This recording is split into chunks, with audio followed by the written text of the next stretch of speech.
최근에 한국의 베스트셀러 중에 이런 책이 있습니다. 불변의 법칙이라는 책이 있는데요. 그 책은 세월이 지나도 변하지 않는 것이 무엇인가, 뭐 그런 내용을 다루고 있습니다. 그 책에 보면 사람들이 아마존 창업자에게 이런 질문을 많이 했다고 해요. 앞으로 10년간 변할 것은 무엇입니까? 라는 질문을 굉장히 많이 했다고 합니다. 그러나 이런 질문을 하신 분들은 거의 없었다고 해요. 앞으로 10년간 변하지 않을 것은 무엇입니까? 그런데 이분이 보기에는 이 질문이 훨씬 더 중요한 질문이라는 겁니다. 세월이 지나도 10년, 20년, 30년이 지나도 변치 않는 것이 무엇이냐를 바탕으로 인생을 살아가야 하고, 또한 기업을 운영하고 우리가 사업을 해야 될 텐데 왜 사람들은 변하는 것에만 초점을 맞출까? 뭐 이런 얘기를 합니다. 이것이 이제 저자의 주장이죠. 물론 세월이 바뀌면 거기에 바뀌는 것에 따라서 적응도 해야 되고 배워야 합니다. 그렇지만 바뀌는 것에만 우리가 알다 보면 바뀌지 않는 것을 놓칠 때가 너무나 많고, 그것은 우리의 삶의 기반을 무너뜨리게 된다는 겁니다. 성경이 말하는 불변의 진리, 말씀이 나와 있는데 그 가장 중요한 것이 바로 이 부활이라고 하는 진리입니다. 부활은 변치 않는 영원한 생명이 있다라고 하는 것을 말씀하고 있어요. 또한 부활 이전에 무엇이 있냐면 바로 죽음이 있습니다. 성경은 사람에게 한 번 죽는 것은 정해졌다, 그리고 그 이후에는 심판이 있다라고 말씀을 하면서 다가오는 죽음을 어떻게 준비하고 오늘을 살아가느냐라고 우리에게 하나님은 묻고 있습니다. 너희는 그 죽음을 준비하였느냐? 라고 주님께서 물으실 때 여러분은 어떻게 대답하시겠습니까? 자, 오늘 우리가 부활절을 맞이하면서 죽음과 부활에 대한 메시지를 우리가 되새겼으면 좋겠습니다. 고린도전서 15장 오늘 21절에 한 사람으로 말미암아 죽음이 들어왔다라고 말씀해요.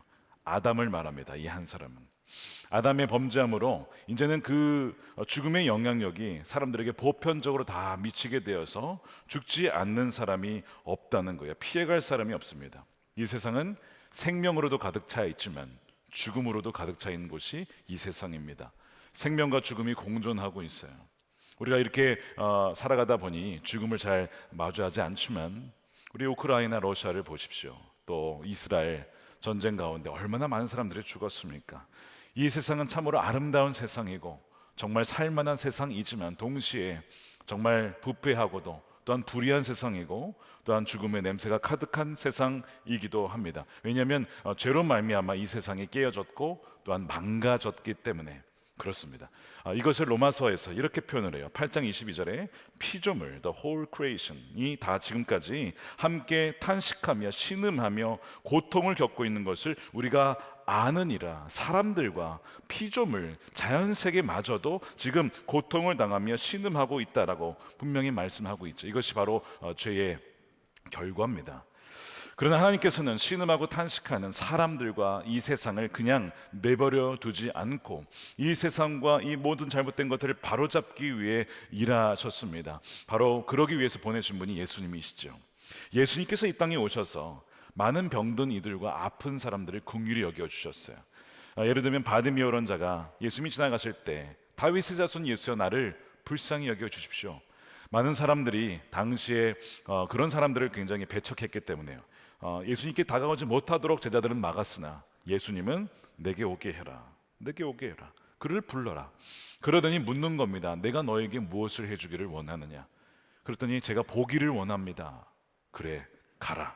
너의 믿음이 너를 구원하였느니라. 그러면서 그가 눈이 뜨여지게 되고 놀란 그 기적을 체험한 그가 예수님을 따라다니는 제자가 되었습니다. 그러니까 예수님은 굉장히 긍휼이 풍성하셔서 우리가 주님 우리를 불쌍히 여겨주십시오, 나를 긍휼히 여겨주십시오 하면 우리를 모른 채 하지 아니하시고 우리를 감싸 안아주시고 인도하시는 분이라는 거예요. 그래서 우리 대신에 우리가 하나님께 범죄하여 반역하여 죽을 수밖에 없는 우리 대신에 예수님이 우리를 살리시기 위해서 십자가에서 모든 죄값을 다 치르신 것이죠.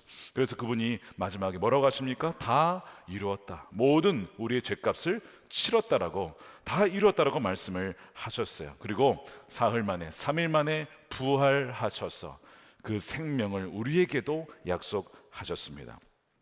어떤 분들은 예수님께서 나를 위해서 죽으신 것은 이해가 가는데 예수님이 왜 부활하셔야 했는지를 이해하지 못하겠다라 하신 분이 계십니다. 저도 예전에 이제 부활에 대해서 잘 이해하지 못했을 때 그런 생각을 하곤 했습니다. 왜냐하면 레위기에 보면 제사를 드릴 때에 사람들이 이 동물에게 안수를 하면 동물이 대신 죄를 지고 죽잖아요. 피값을 치릅니다. 근데 동물이 다시 살아나지는 않거든요. 치르고 그냥 끝난 거예요. 그것이 죄값이기 때문에. 그러니까 예수님께서 우리의 죄값을 치르시고 죽으신 것은 이해가 가요. 우리의 죄를 다 지셨구나. 근데 왜 다시 살아나셨느냐? 라는 이 부분이 이해가 되지 않은 적이 있었습니다. 아마 여러분들 중에서도 그런 분이 계실 거예요. 예수님께서 다시 살아나셨다는 것은 더 이상 사망 권세가 사라졌다. 이제는 지금은 여전히 육신의 죽음이 남아있지만 영원한 사망의 권세는 근본적으로 뿌리 뽑혔고, 이제는 정말 주님께서 우리에게 부활이 되신 것처럼 우리도 결국에는 부활의 몸을 입게 될 것이라는 그 약속을 주신 것이죠. 확실하게 우리의 죄값이 완전히 처리가 되었다라고 하는 증명이 바로 부활입니다. 더 이상 사망이 없다는 것이죠. 제가 미국에 살 때에 월세를 내면서 살고 있을 때였습니다. 그 집에, 그 아파트의 그 2층이었는데 한 번은 저희가 가족이 다 집을 나갔다가 비우고 한 4시간 만에 돌아왔는데 집이 들어가 보니까 집이 바다가 된 겁니다.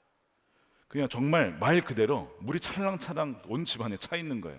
봤더니 부엌에 있었던 그 정수기 밑에서 어댑터가 깨지면서 물이 콸콸콸 쏟아져 나오고 있는 겁니다. 난리가 났어요.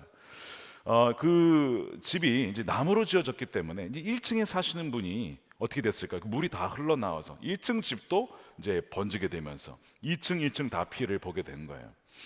그것을 다 수리하려면 이제 카페트를 다 드러내고 나무도 수리해야 되고 페인팅도 다시 해야 되고 1층과 2층 다 수리하는데 수만 불이 드는 겁니다. 누가 내야 돼요? 제가 내야 되는 거예요. 수만 불을. 그러니까 우리로 얘기하면 수천만 원을 내야 되는 겁니다. 이것을 어떻게 되나, 뭐 돈도 없을 뿐더러 그걸 어떻게 내겠어요. 근데 놀랍게도 모든 이제 카펫을 다 수리하고 다 새로 갈고 정말 새 집처럼 바뀌었습니다. 그러면서 청구서가 딱 나왔는데 제가 한 푼도 안 내게 됐어요. 어떻게 됐느냐? 저는 잊고 있었는데 아파트 계약을 할 때 무조건 손해보험을 들게 돼 있는 거예요. 그걸 들었던 걸 제가 잊고 있다가 딱 보니까 이 모든 수만 불이 다 보험회사에서 처리가 되었습니다라고 하는 영수증이 딱 나오는 거예요. 이제 누가 저에게 내라고 해도 다 갚아줬습니다 라고 제시할 수가 있는 것이죠. 예수님께서 십자가에서 행하시는 것이 바로 이거였어요. 골로새서 2장 14절에 하나님께서는 우리에게 불리한 조문들이 들어있는 빈 문서를 어떻게 하셨어요? 지워버리시고 그것을 십자가에 못 박으셔서 우리 가운데 제거해 버리셨습니다. 저와 여러분들의 모든 죄가 십자가에서 완전히 사해진 것을, 제거해 된 것을 여러분 믿으시길 축복합니다. 그러면서 부활은 분명히 사라졌다라고 하는 이 모든 것의 증거입니다. 더 이상 죄의 삭신 사망이 우리를 지배하지 않고 우리에게 영향을 미칠 수 없음을 분명하게 제시하는 증거가 바로 부활이라고 하는 거예요. 더 이상 사망의 권세가 우리를 사로잡을 수 없다는 것. 우리가 예수님께서 우리와 함께 십자가에서 죽고 우리도 예수님과 함께 죽고 우리 옛사람이 죽었을 때에 이제는 우리 옛사람만 죽을 뿐만 아니라 예수님이 부활함으로 우리도 부활하였어. 예수님의 생명이 고스란히 누구에게? 우리에게도 이미 흘러와 있는 것이죠. 그래서 그분의 생명이 우리의 생명이 된 겁니다. 바로 부활의 생명. 이것이 10년, 20년 지나도 변치 않는 분명한 진리라고 하는 거예요. 그래서 예수님이 뭐라고 하시냐면 내가 곧 길이요 진리요 생명이니, 그러면서 요한복음 11장에는 내가 부활이요 생명이라고 말씀을 하는 거예요. 그것을 믿는 자는 영원히 죽지 않는다. 21절에 한 사람 아담으로 말미암아 죽음이 들어왔으니 또한 한 사람 누굽니까? 예수님, 둘째 아담입니다. 예수로 말미암아 죽은 사람의 부활도 옵니다. 분명히 이것을 믿는 모든 사람들의 산소망은 바로 부활이라고 하는 것이죠. 여러분들에게 이 부활의 산소망이 있기를 주님의 이름으로 축복합니다. 오늘 본문에 보면 예수님의 부활을 첫 열매로 또한 비유를 하고 있어요. 자, 20절 말씀에 보면 그러나 이제 그리스도께서는 죽은 사람들 가운데 살아나셔서 잠든 사람들의 첫 열매가 되셨습니다. 이 첫 열매라고 하는 것은, 첫 열매가 있다는 것은 나중에 완전한 열매가 있다는 거예요. 우리도 예수님처럼 몸의 부활을 입을 것이다. 우리가 사도신경 고백할 때 마지막에 성도들의 교절을 믿고 또한 몸의 부활과 영생을 믿습니다. 몸의 부활과 영생을 고백을 하죠. 우리가 주님처럼 우리의 몸도 부활하게 될 것이 분명하게 성경이 약속되어 있습니다. 그러면서 이 첫 열매라고 하시는 것은 또한 이것이 아직은 우리에게 온전히 임하지 않았기 때문에 우리가 살아가는 시대는 죄된 이런 아주 죽음과 질병과 폭력이 있는 시대와 동시에 예수님이 부활하셔서 그 새 시대가 중첩되어 있는 시대에 살고 있어요. 우리는 생명도 보고 기쁨도 보지만 동시에 절망과 때론 이 죽음의 모습도 볼 때가 있습니다. 첫 열매, 아직은 완전히 그 부활이 임하지 않았기 때문에 우리의 삶은 여전히 우리의 삶에서 그런 것을 볼 수 있다는 것이죠. 그러나 분명히 믿어야 할 것은 사망 권세는 사라졌다는 거예요. 그것이 22절 오늘의 핵심 구절 중에 하나입니다. 우리 함께 읽겠습니다. 시작. 아담 안에서 모든 사람이 죽는 것과 같이 그리스도 안에서 모든 사람이 살아나게 될 것입니다. 믿으십니까? 그리스도 안에 있다면 우리의 육신이 죽으면 맞을지 모르지만 결국에는 주님처럼 다시 살아나게 된다는 것입니다. 여기에 모든 사람은 그 일반적인 모든 세상 사람이 아니고 예수님을 믿는 사람, 예수님을 따르는 사람, 예수님을 신실하게 그렇게 날마다 동행하는 그 사람들에게 주어진 약속입니다. 그 사람들을 아까 20절에는 잠든 사람들이라고 표현했어요. 여러분, 잠든 사람들은 누구냐면 지금 이렇게 자는 사람이라는 뜻이 아니라 예수님을 믿고 죽은 사람들 말아요. 예수님을 믿고 죽으면 어떻게 되죠? 성경에 보면 예수님께서 그 십자가상의 강도에게 내가 진실로 너에게 이르노니 오늘 너가 나와 함께 낙원에 있을 것이다. 죽으면 끝이 아니고 그 뒤에 낙원이 있다는 거예요. 누군가는 물론 음부라고 하는 쪽에 가겠지만 그러나 믿는 사람들은 낙원에 예수님 품 안에 아브라함 품 안에 안길 것이라고 분명히 말씀합니다. 죽으면 영혼이 그대로 의식 없는 상태로 있는 것이 아니라 예수님과 함께 있게 된다는 거예요. 그래서 성경은요, 처음에 창조를 얘기하죠. 세상이 말씀으로 창조되었다는 것을 얘기합니다. 그러면서 그 마지막 요한계시록에 가게 되면 새로운 창조가 일어날 것이다. 그래서 이 낙원이 끝이 아니고 이 천국이 끝이 아니고 그 다음에 부활이 일어날 것이다. 주님이 다시 오시면 부활하신 주님처럼 믿는 사람들도 부활할 것이고 새 하늘과 새 땅이 이 땅 가운데 임하게 될 것이라는 것이 성경의 마지막 모습입니다. 그래서 그 요한계시록 21장 4절에 뭐라고 얘기하냐면, 자 보십시오. 그들의 눈에서 모든 눈물을 닦아주실 것이니 다시는 죽음이 없고, 다시는 죽음이 없어요. 슬픔도 울부짖음도 고통도 없을 것이다. 이전 것들이 다 사라져 버렸기 때문이다. 이것이 성경의 마지막, 우리 살아가는 모든 역사의 마지막입니다. 다시는 그런 일이 없는 새로운 세상이 임하게 된다는 것이 성경의 마지막 메시지입니다. 우리는 이것을 믿고 소망하면서 오늘을 살아가요. 죽음의 권세도 맛보고 경험하기도 하지만 동시에 이런 생명의 부활의 소식을 믿으면서 오늘을 살아가게 됩니다. 그렇다면 우리의 주변에 죽음의 소식을 접할 때 우리는 어떻게 해야 될까? 여러분, 죽음이라는 것은 가장 충격적이고 가장 우리를 어렵게 하는 것이 바로 사랑한 이의 죽음이에요. 매주마다 장례식이 있습니다. 이번 주에도 지난주에도 장례가 있었어요. 작년에도 많은 성도님들의 가정을 장례를 치러야 했습니다. 사랑하는 부모님을 떠나 보내야 했고 사랑하는 심지어 자녀를 먼저 보내야 하는 아픔도 있었습니다. 저희 부모님 이야기를 잠깐 나누려고 합니다. 1977년에 목회를 하실 때 부교육자로 생활하실 때였습니다. 이제 담임자로 개척하기 위해서 개척 준비를 하시려고 하던 중에 교회에서 이제 그날 마지막 예배를 잘 드린 다음에 그 헌금을 가지고 개척 자금을 드리려고 다 결정이 됐는데 이 부목사님이 광고를 못 하셔서 자 오늘 헌금은 이제 뭐 개척 헌금을 드립니다. 이 광고를 안 하는 바람에 아무 지원을 받지 못하고 그냥 나가시게 됐어요. 다 이것도 하나님의 뜻이라고 여기고 그냥 나가게 됐습니다. 그런데 그때에 그 헌금을 하신 분이 있어요. 그 교회를 위하여서 헌금하신 분이 계셨습니다. 사연이 있었어요. 이 권사님은요, 여자분이신데 남편분이 해외에서 사업을 하시면서 돈을 많이 버시던 분이었습니다. 참 넉넉한 삶을 살고 계셨는데 이 아들이 있었어요. 18세가 되었습니다. 18살이 되니까 이 아들이 조른 것이 무엇이냐면 오토바이를 사달라고.